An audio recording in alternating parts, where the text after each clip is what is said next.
Hello everyone, and welcome back to Vanguard News SA, your trusted source for in-depth political analysis and breaking stories from South Africa.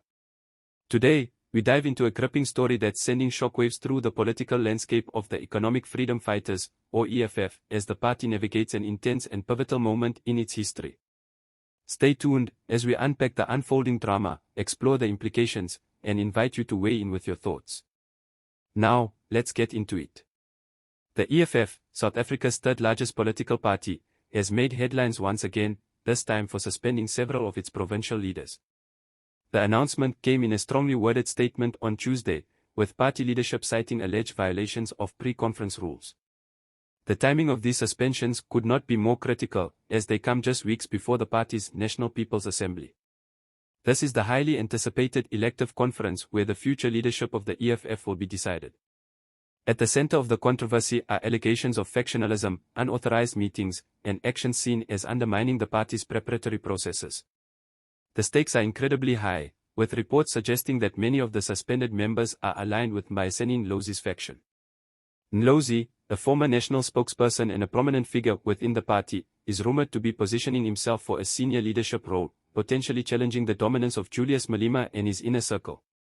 Party spokesperson Sino Tembo defended the disciplinary measures, emphasizing the importance of maintaining order and integrity ahead of the conference. He stated, "The EFF will not tolerate conduct that undermines our democratic processes. All members must abide by the rules set out for the elective conference." However, behind the scenes, sources within the party paint a different picture.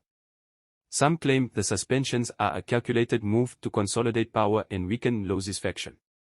According to one insider, this is about control. The suspensions strategically target individuals who could sway votes in Ndlozi's favor during the elective conference.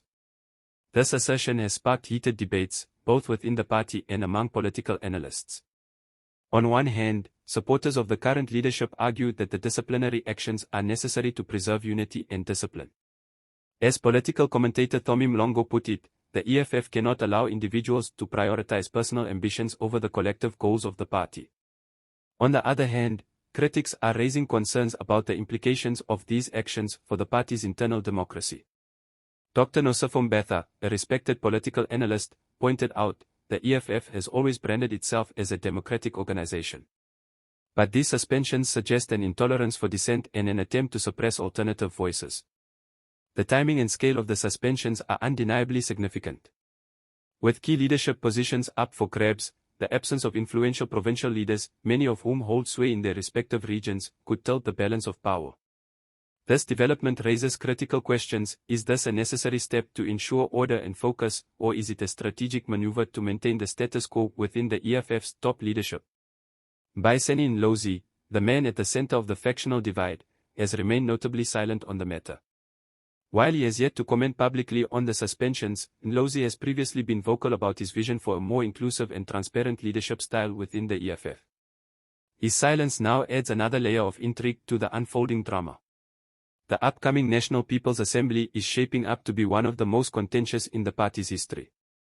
Founded in 2013, the EFF has built its identity on radical rhetoric and revolutionary ideals. But as the party matures, internal divisions and power struggles are becoming more pronounced. How these tensions are resolved in the coming weeks could define the EFF's trajectory in South African politics for years to come. For now, the party's leadership is calling for unity. In its statement, the EFF emphasized the importance of focusing on advancing its revolutionary agenda and preparing for the critical elections ahead. However, with suspension sparking backlash and divisions deepening, unity might be easier said than achieved. So, what does this mean for South African politics? The EFF has positioned itself as a formidable force, particularly among the youth and working-class voters. How the party handles this internal crisis will not only impact its image but could also influence its performance in future elections. Will the suspensions be seen as a necessary step to safeguard the party's vision, or will they erode trust among its members and supporters? As always, we'd love to hear your thoughts. Do you think the EFF's leadership is justified in taking these disciplinary measures? Or do you believe this reflects a deeper issue of suppressing dissent within the party? Let us know in the comments below. If you enjoyed this video and want to stay updated on South African politics, don't forget to like, share, and subscribe to Vanguard News SA. Your support helps us continue bringing you the stories that matter. Thank you for watching, and we'll see you next time. Stay informed, stay engaged, and take care.